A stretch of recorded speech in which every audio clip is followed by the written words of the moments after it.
So last night I tuned in and watched a very interesting, to say the least, documentary on lions. And the documentary name, if you would like to watch it, is Brothers in Blood, The Lions of Sabi Sands. And it follows the 6 lions who are brothers, and so they grew up together and they became this powerful, unstoppable force, and they killed something like over 100 lions within a span of a year. They just went around claiming territory after territory after territory, and they were unusual and extraordinarily violent even by the standards of lions, and just unusually aggressive. And the documentary doesn't mess around. They show you everything. They show you how it goes down in the lion world. Okay, they show you the blood, they show you the brutality, they really show it to you. And let me tell you something. That is a brutal world. That has to be a brutal incarnation to be a lion. It is brutal. I know we humans idolize lions, but if you just watch that documentary, you will realize very quickly that that is one of the most unpleasant incarnations, one of the most unpleasant experiences to be a lion. It is violent. It is full of fear, full of pain. Oh my God. Just go watch that documentary. I'm telling you right now. Brothers in Blood, The Lions of Sabi Sands.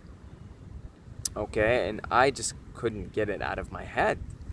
I woke up this morning and I've just kind of been thinking about it all morning. The lion world is a brutal world, and it isn't just lions. I mean, like, if you just observe all of nature, it's life eating life. Really, it's life eating life, whether you eat plants or whether you eat animals.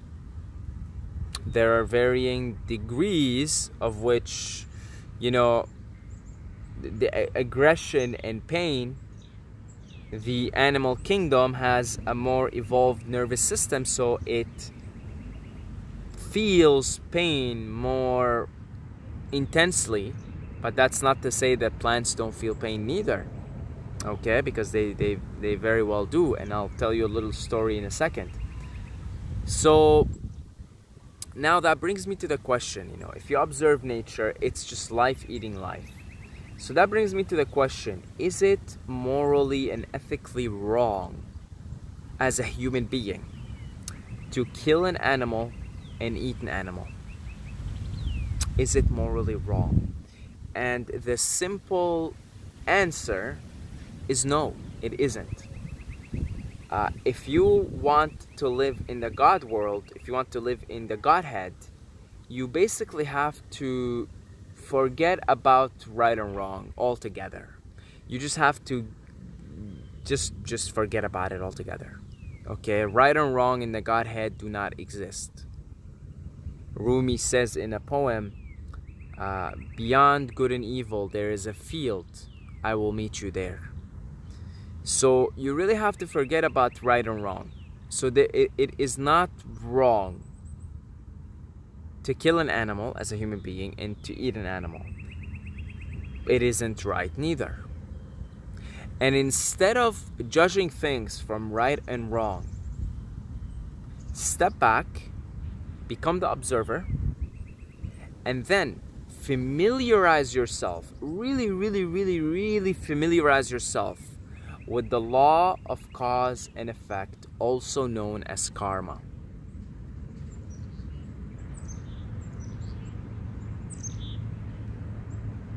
And observe karma, observe the law of cause and effect unfold itself every minute, every moment in all corners of existence, in all walks of life.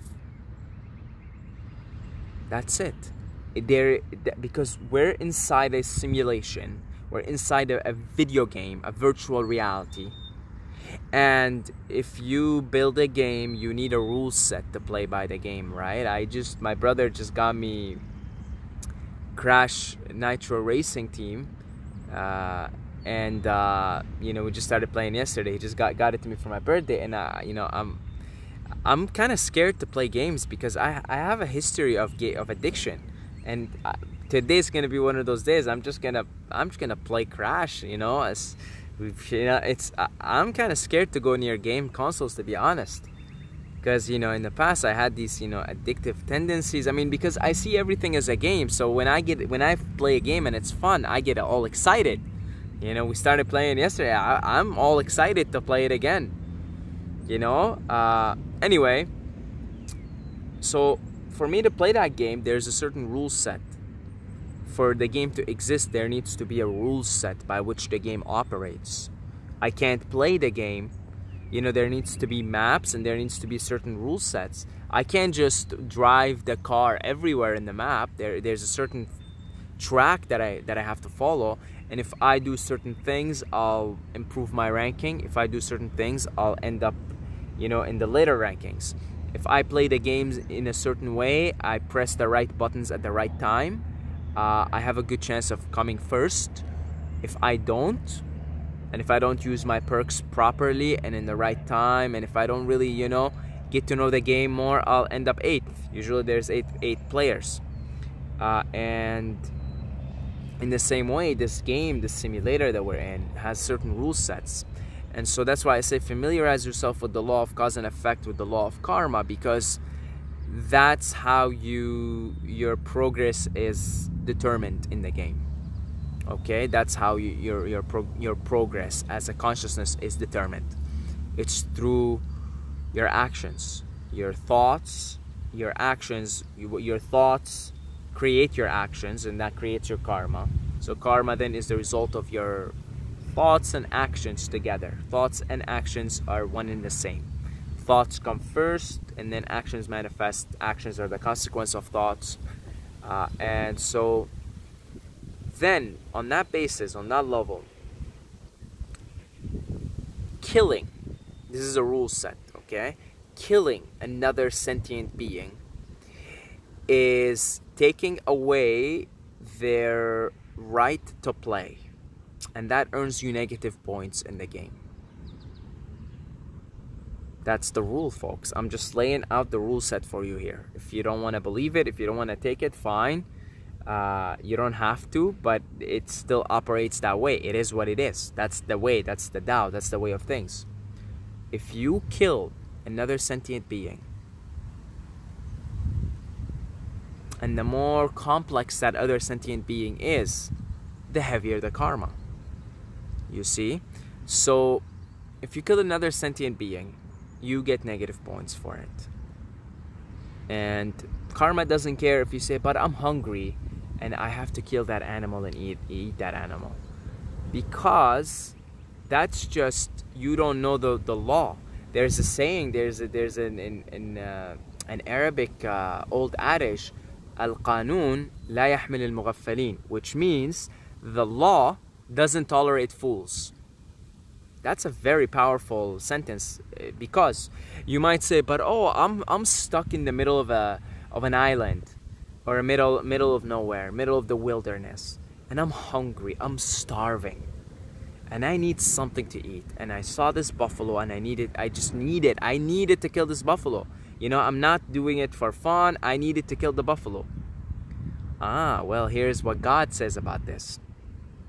Remember, you're God. Here's what God says about this. God says, well, the law doesn't tolerate fools. Al-Qanun la yahmil al-mughaffalin. You just don't know who you are. You're a fool. You're fooled into thinking you're a separate entity, and you think you need food. You think you need to eat. You're only hungry because you're under the spell of a program. You don't know who you are as pure energy, pure consciousness. And you know what? The law doesn't tolerate fools. You're a fool for thinking you're separate. You're a fool for thinking you need something. external to you. You're a fool for thinking you need to eat another sentient being to live. Therefore, what's going to happen is you kill that buffalo,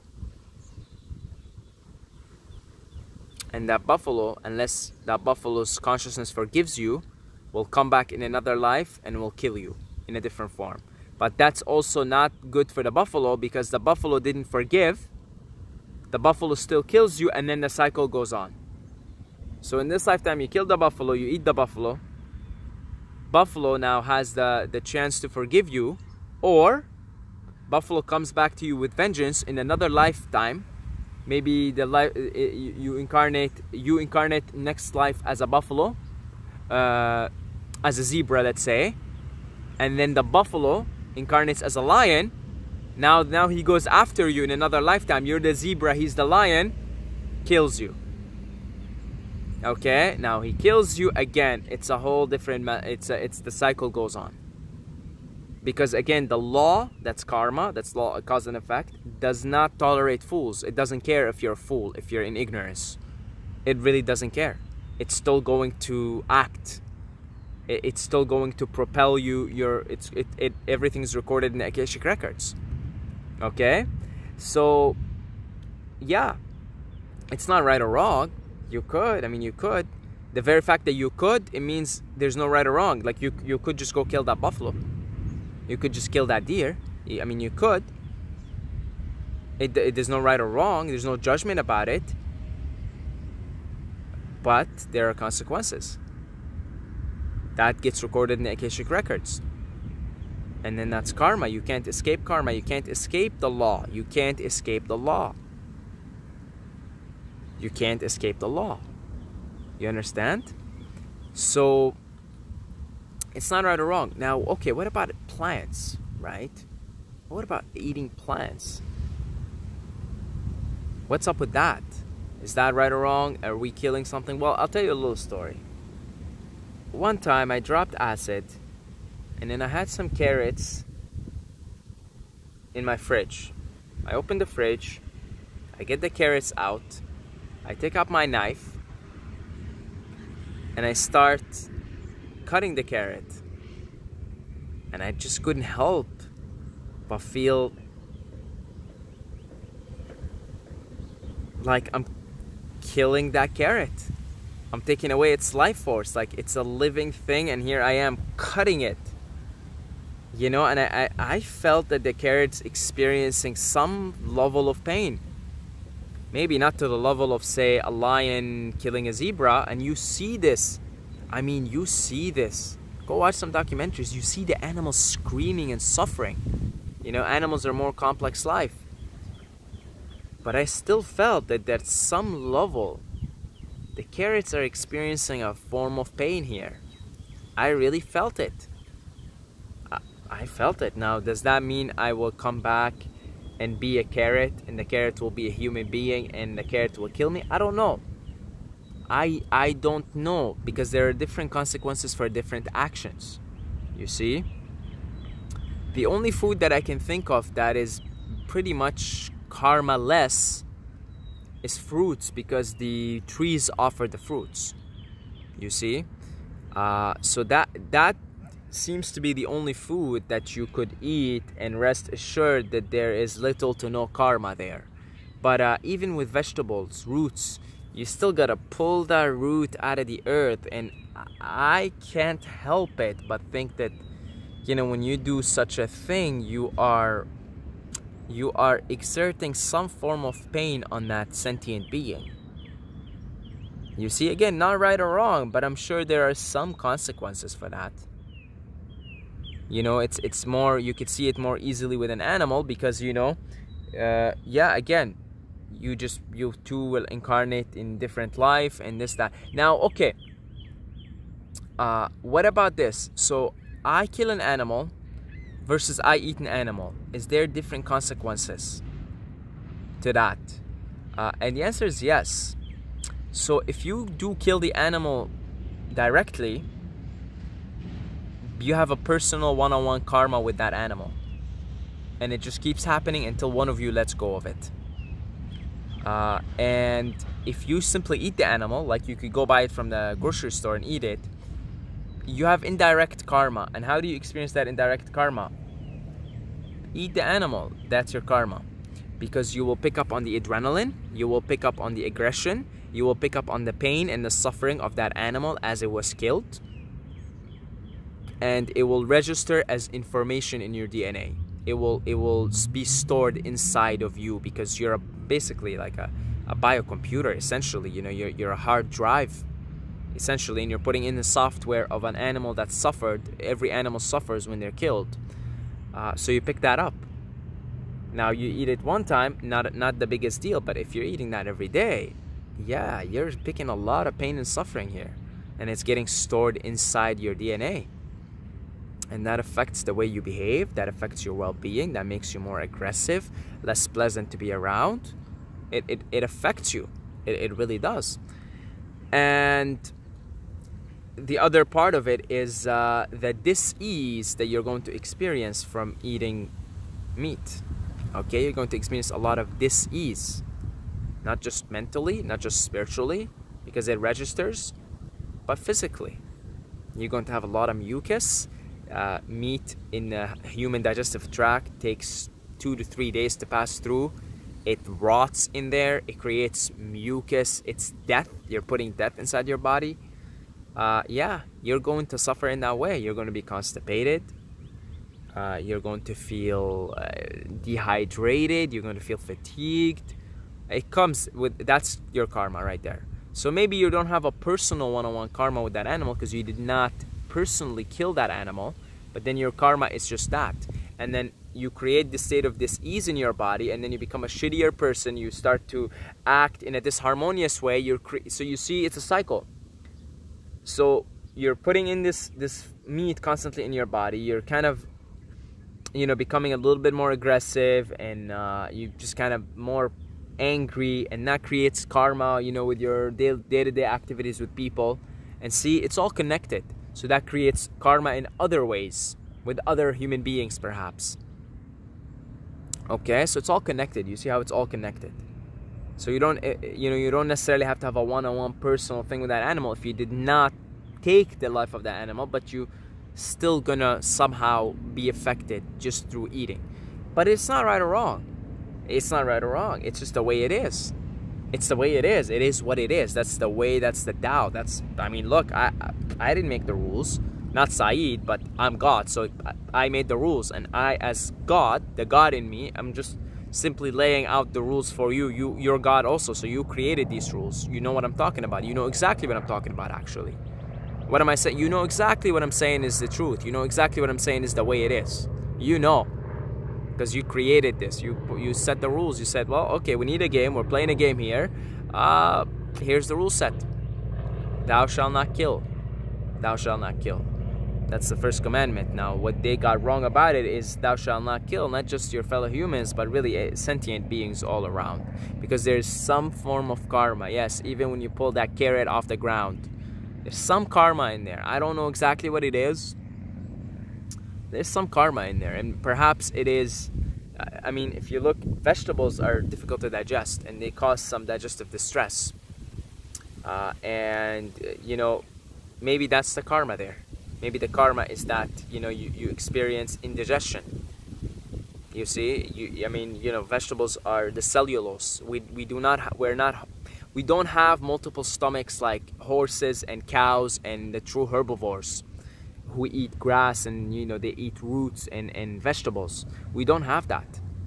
You know, we do not have that. So, you know, because they have multiple, like horses have multiple stomachs to break down the cellulose. We don't have that. So maybe that's the karma right there. Maybe that's the karma. Maybe the karma is the indigestion that you get from, say, pulling a carrot and eating it. And, you know, the fruits really are the only relatively karma-less. Maybe there is some karma in there too, I don't know. But it's relatively, you know, it's definitely the least karma. It is the least karma involved in eating a piece of fruit. Because, you know, the tree offers it to you. It just I mean, it's there, it falls off the tree, and bang, right? It offers it to you. But yeah, all life wants to live, essentially. All life reflects consciousness, and consciousness wants to live. And the rules of the game is if you interfere with another sentient being's right to live, you're going to collect some karma and you have to pay your debt. There's no way out of the game until you pay all your debts. And القانون لا يحمل المغفلين. The law does not tolerate fools, ignorant fools. It does not tolerate ignorant fools. Just because you're ignorant of the law and you commit, like if somebody comes here and like if I just like pee in the middle of this field, okay? But I don't know that you can't do that. And if a cop sees me, he's gonna give me a ticket. I'll be like, cop, I don't know. I really didn't know. I would be sincere. I didn't know. I thought you could. I'm new to this country. I don't know, you know, where I come from. You know, I come from Kazakhstan and my name is Borat. You know, I don't know. Maybe I don't know. I in my country I could do that. I didn't know I could. I sincerely don't know. Cop says, oh, too bad. Too bad. Here's a ticket. Here's a ticket. Same thing. It's the same thing with the laws of the universe. Same thing. Just because you don't know it, that's not an excuse. You still get the ticket. You kill that animal, there is a ticket involved. You eat that animal, there's a ticket involved. Different fines. If you kill the animal directly, it's a big fine. Big fine. And it could set you on thousands of incarnations of cycles of killing and being killed, killing and being killed. And if you just simply eat the animal, that also sets you on a cycle, because that creates a lot of disease in you, creates a certain person, a certain way of being that could actually end up creating more karma. And it just causes a state of dis-ease. But it's not right or wrong. Don't place a judgment on anybody for doing anything. You do not have any right to interfere with what's going on, actually. Even animals killing animals.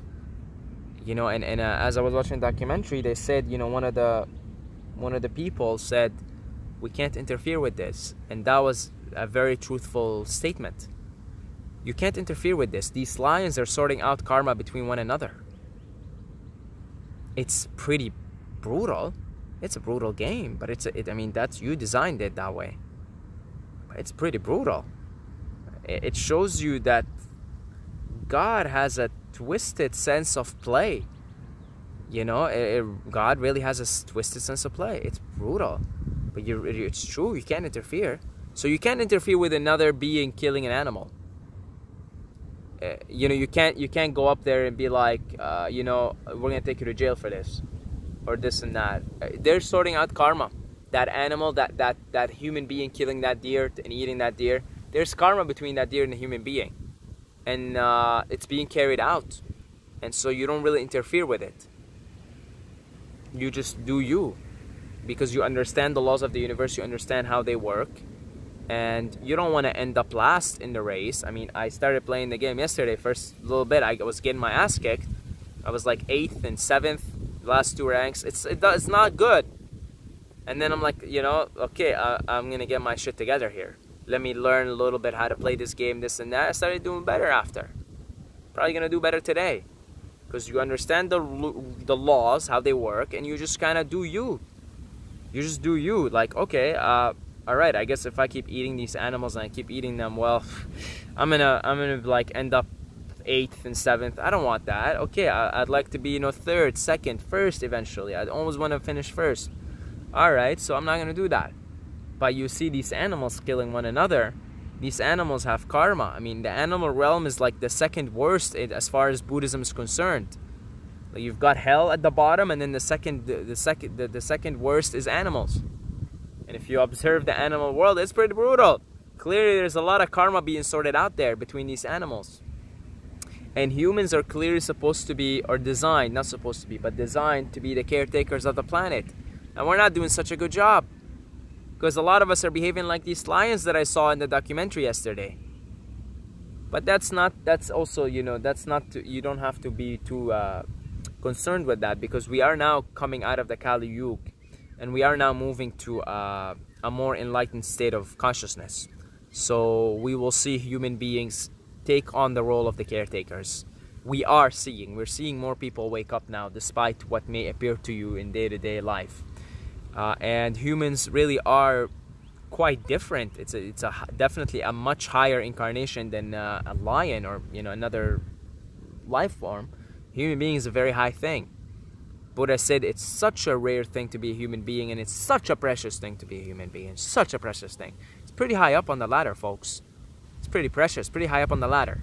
And so it kind of sucks when you see humans acting like animals and acting like lower life forms that are still in the earlier stages of their evolution. Because it's like, come on, dude, like, you're pretty high up. What are you doing? You're supposed to be the caretaker of this whole thing, of this planet. And yet here you are, acting even less in a less evolved manner than some of these animals, you know. And but again, we're evolving, so that's not, you know, don't be too concerned. I mean, we are now moving into a more enlightened state of consciousness, more enlightened time.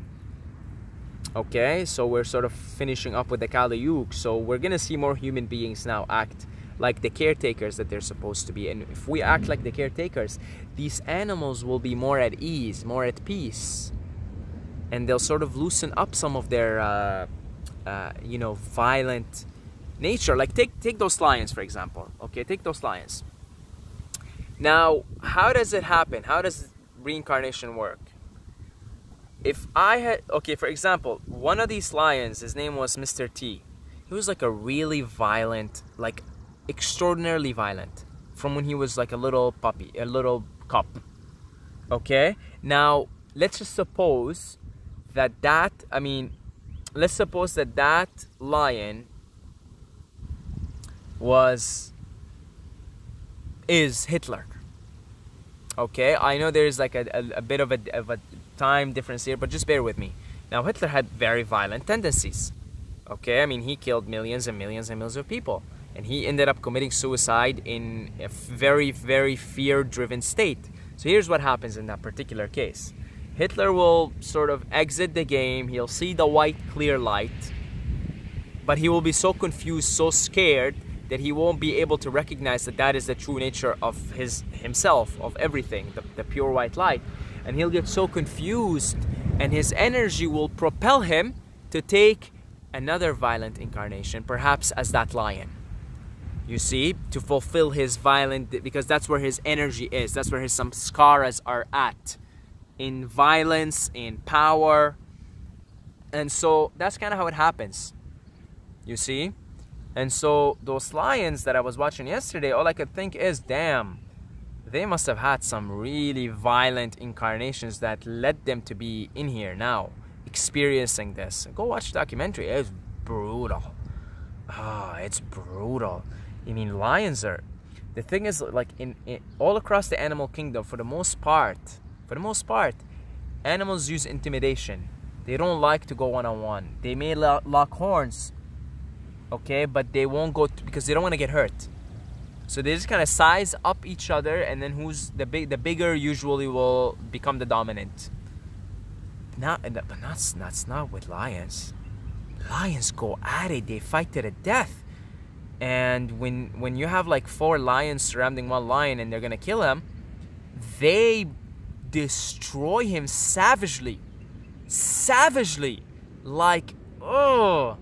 So clearly those particular those souls are very lost in the samsara. They're very lost in it, and they're so deep into the rabbit hole of violence and power that that's all they're experiencing right now. And they'll continue to experience it until they wake up. They'll eventually wake up. Everybody eventually wakes up to their true nature, starts to be more aware, starts to recognize these laws, starts to recognize karma, how it works, the law of cause and effect. Okay, so remember that the next time.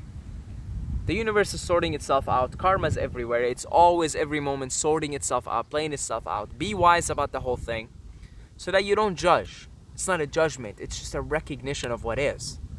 Okay? And then just do you. Really. Just do you to keep progressing in the game. Okay? So thank you to all the Patreons for supporting this channel. Clearly, we all have good karma. We're extremely lucky and extremely fortunate that we're even aware of this. I always tell myself when I feel like, whoa, I'm actually blessed, and I start to, you know, feel gratitude that I'm even aware of this now, because now you're aware. Now you can stop creating this karma that has been propelling you in towards, you know, devolving, and now you could be responsible for your own evolution. So we're all very lucky, and I'm very lucky to have you guys as Patreons, as supporters, and thank you very much. If you'd like to pledge your support, and you find my videos helpful, insightful, and you would like to show your support in a financial way, you really could just put like $2 a month and forget about it. That's $24 a year. Come on, what is that? Get off your ass for now, get your credit card, okay? And if you want to book a one-on-one consultation, the links for the Patreon and the consultation are in the description as well. Consultations go on open-ended until they resolve themselves on their own. So I want to thank you guys, thank everybody for watching these videos, and until next time, may the force be with you.